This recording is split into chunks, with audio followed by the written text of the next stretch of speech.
So in this video, I want to give you just a quick overview of all 4 steps of nonviolent communication and emergency empathy, okay?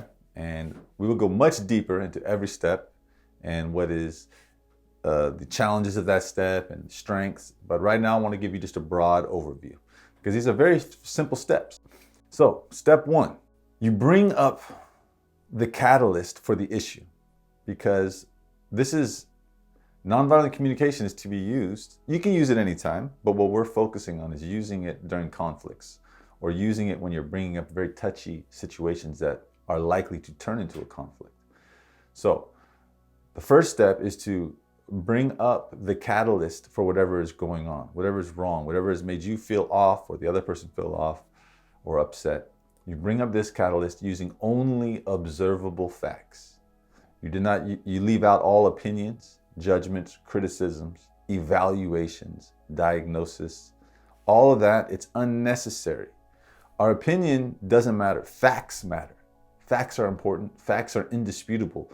Facts are verifiable. Opinions, they come and go. They change like the wind. It just depends on you and your mood and what you like and what you don't like and how you're thinking about things. They don't help resolving conflicts. When you give your opinion to someone, especially during a conflict, usually there's implications that say the other person is bad or wrong. Nobody wants to be told they're bad or wrong in any way at any time. And when they're told that, they tend to get a little triggered. Okay, so that's step 1. Step 2 is you express how you feel. It's that simple. You just express how you feel authentically. Now, there are some challenges. There's a lot of things that sound like a feeling that are not feelings. We'll get into that later. But you want to own the feeling. This is your feeling. You are responsible for it. We'll get into that later too. But you express how you feel. Okay? You bring up the observable fact. You express how you feel. Then you express why you feel the way you do. Now, why you feel that way always comes back to you. It always comes back to you feel this way because of something of value you have, or a need that you have, or something you would prefer.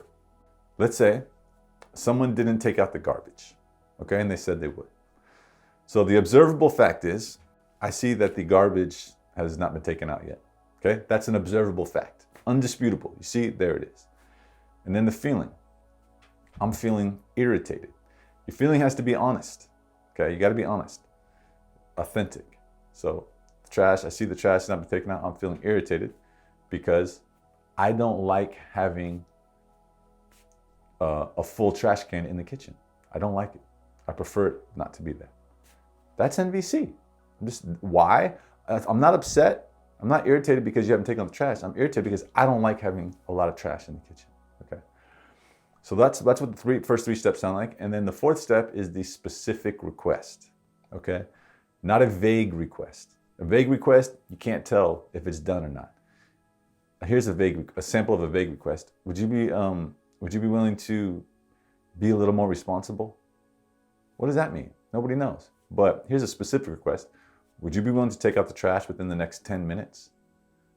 That's very specific, doable. You know if it's done or not. Now, it can't be a threat or a demand. A demand is basically a threat. It's got to be a request. They can say no and not immediately feel the brunt of your wrath.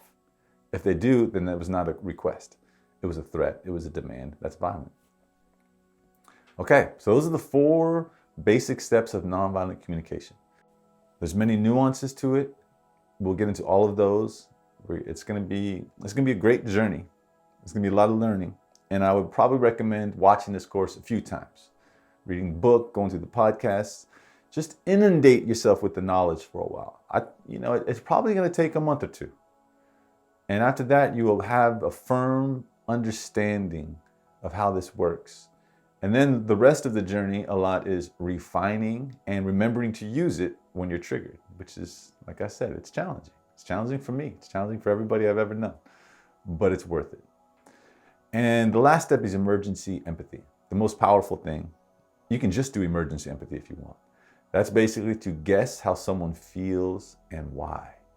A lot of times we'll guess how they feel, but when you add the why to it, it's profound. And we're going to get really deep into emergency empathy. But for right now, those are the first 4 steps, and then emergency empathy. That is the outline. So thank you for watching, and I'll see you in the next video.